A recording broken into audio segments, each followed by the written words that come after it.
Hi everyone. ನೇಮಕಾತಿ CM ಅವರು ಒಪ್ಪಿಗೆ ಕೊಟ್ಟಿದ್ದಾರೆ. ಶಿಕ್ಷಕರ ನೇಮಕಾತಿ ಅದರ ದೊಡ್ಡ ಸಮಸ್ಯೆ ಕೂಡ ಆಗಿದೆ. ಅದನ್ನ ಏನು ತಿಳಿಸ್ಕೊಡ್ತೀನಿ. ಆ ಚಾನಲ್ಗೆ ಸಬ್ಸ್ಕ್ರೈಬ್ ಆಗಿ.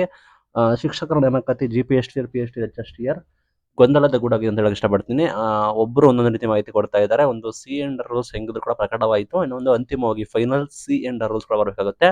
ನಂತರ ಹುದ್ದೆಗಳ ಸಂಖ್ಯೆ ಆರ್ಥಿಕ ಇಲಾಖೆ ಎಷ್ಟು ಅನುಮೋದನೆ ಕೊಟ್ಟಿದೆ ಅಂತ ಕಾಯ್ದು ನೋಡೋಣ. ಕೆಲವೊಂದ್ ಕಡೆ 34,000 ಅಂತ ಹೇಳ್ತಾ ಇದ್ದಾರೆ, ಕೆಲವೊಂದ್ ಕಡೆ 15,000 ಅಂತ ಹೇಳ್ತಾ ಇದ್ದಾರೆ. ಸಿಎಂ ಅವರು ಘೋಷಣೆ ಮಾಡಿರೋ ಪ್ರಕಾರ 72,000 ಹುದ್ದೆಗಳು ಕೂಡ ಅಂತ ಇದ್ದಾರೆ. ಅದರಲ್ಲಿ ಶಿಕ್ಷಕರ ನೇಮಕಾತಿ ಎಷ್ಟಿದೆ ಅಂತ ಕೂಡ ಬಾಕಿ ಇದೆ, ಅದು ಕೂಡ ಪೆಂಡಿಂಗ್ ಇದೆ. ನೀವು ಗಮನಿಸೋದಾದ್ರೆ ಸರ್ಕಾರ ನಿಂದು ಯಾವ ಇಲಾಖೆ ಅಂದ್ರೆ ಪೊಲೀಸ್ ನೇಮಕಾತಿಯನ್ನ ಮಾಡಿ ಕೈ ಹುಡ್ಕೊಳ್ಬಿಟ್ಟಿದೆ. ಇನ್ನು ಬೇರೆ ನೇಮಕಾತಿ ಅದಕ್ಕೆ ಪ್ರಕ್ರಿಯೆನೇ ಮಾಡಿಲ್ಲ. ಶಿಕ್ಷಕರ ನೇಮಕಾತಿ ಗೊಂದಲದ ಗೂಡಾಗಿದೆ. ಲೈಕ್ NEP ಅಂತ ಇದ್ರು, ನ್ಯಾಷನಲ್ ಎಜುಕೇಶನ್ ಪಾಲಿಸಿ, ನಾವು ಹೊಸದಾಗಿ ಸ್ಟೇಟ್ ಎಜುಕೇಶನ್ ಪಾಲಿಸಿ ಅಂತ ಇದ್ರು. ಇನ್ನು ನೋಟಿಫಿಕೇಶನ್ ಆಗುತ್ತೆ, ನೋಟಿಫಿಕೇಶನ್ ಮಾಡ್ತೀವಿ ಅಂತ ಹೇಳ್ತಾ ಇದ್ರು. ಕಲ್ಯಾಣ ಕರ್ನಾಟಕ ಭಾಗದಕ್ಕೂ ಮಾಡ್ತೀವಿ, ಇದು ಮಾಡ್ತೀವಿ ಅಂತ ಹೇಳ್ತಾ ಇದ್ರು. ಅದು ಗೊಂದಲ ಕೂಡ ಇತ್ತು. ಇನ್ನು ಸಿ ಅಂಡ್ ರೂಲ್ಸ್ ಆಗ್ಬೇಕಿತ್ತು, ಅದು ಕೂಡ ಆಗಿದೆ. ಫೈನಲ್ ಸಿ ಅಂಡ್ ರೂಲ್ಸ್ ಕೂಡ ಬರಬೇಕಾಗುತ್ತೆ. ಪ್ಲಸ್ ನಿಮಗೆ ಆರ್ಥಿಕ ಇಲಾಖೆ ಎಷ್ಟು ಹುದ್ದೆಗಳನ್ನ ನೇಮಕಾತಿ ಮಾಡ್ತೀವಿ ಅಂತ ಅನೌನ್ಸ್ ಮಾಡಬೇಕಾಗುತ್ತೆ. ನೋಟಿಫಿಕೇಶನ್ ಕೂಡ ಮಾಡಬೇಕಾಗುತ್ತೆ.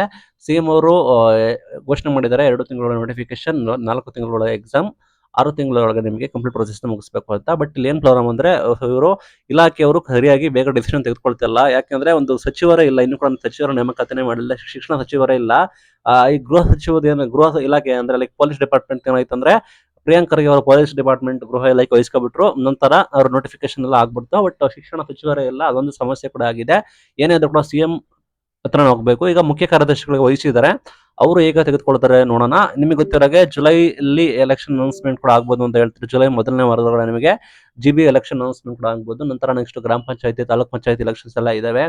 ಆ ನಿಟ್ಟಿನಲ್ಲಿ ಆದಷ್ಟು ಬೇಗನೆ ನಿಮಗೆ ಪ್ರೊಸೆಸ್ ಕಂಪ್ಲೀಟ್ ಆದ್ರೆ ಉತ್ತಮ ಆಗುತ್ತೆ. ಇಲ್ಲಾಂದ್ರೆ ಡಿಲೇ ಆದ್ರೆ ಮತ್ತೆ ನಿಮಗೆ ಲೈಕ್ ಪೋಸ್ಟ್ಪೋನ್ ಆಗ್ಬೋದು.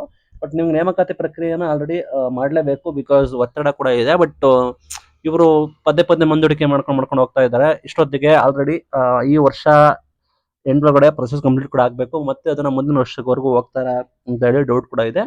ಹಾಗಾಗಿ ಏನು ಇಲಾಖೆಯಿಂದ ಒಂದು ಯಾವುದೇ ರೀತಿ ಪಾಸಿಟಿವ್ ಅಪ್ಡೇಟ್ ಕೂಡ ಬರ್ತಾ ಇಲ್ಲ. ಪ್ಲಸ್ ಸಚಿವರು ಇಲ್ಲ, ಸಚಿವರು ಇದ್ರೆ ಅಟ್ಲೀಸ್ಟ್ ಅದನ್ನ ಮಾಹಿತಿ ಕೊಡ್ತಾ ಇದ್ರು ನೋಟಿಫಿಕೇಶನ್ ಬಗ್ಗೆ. ಬಟ್ ಸಚಿವರು ಇಲ್ಲ, ಅದು ಸಮಸ್ಯೆ ಕೂಡ ಆಗಿದೆ. ಇದು ರೀಸೆಂಟ್ ಅಪ್ಡೇಟ್ಸ್. ಮತ್ತೆ ಹುದ್ದೆಗಳ ಸಂಖ್ಯೆ, ಮತ್ತೆ ಬೀಡ್ ಅದು ಎಲ್ಲ ಬಾಕಿ ಇದೆ. ಕ್ರೈಸ್ ನೇಮಕಾತಿ ನೋಟಿಫಿಕೇಶನ್ಗೆ ಕಾಯ್ತಾ ಇದ್ದಾರೆ. ನಂತರ ಎಲ್ಲ ಇಲಾಖೆ ನೇಮಕಾತಿ ಆಗ್ಬೇಕು. ಪ್ಲಸ್ IT ಶಿಕ್ಷಕರ ನೇಮಕಾತಿ ಮಾಡ್ತೀವಿ ಅಂತ ಇದ್ರು, ಎಲ್ಲ ಅದು ಕೂಡ ಪೆಂಡಿಂಗ್ ಆಗಿ ಉಳಿದಿದೆ. ಇದು ಇವತ್ತಿನ ಅಪ್ಡೇಟ್. Thank you.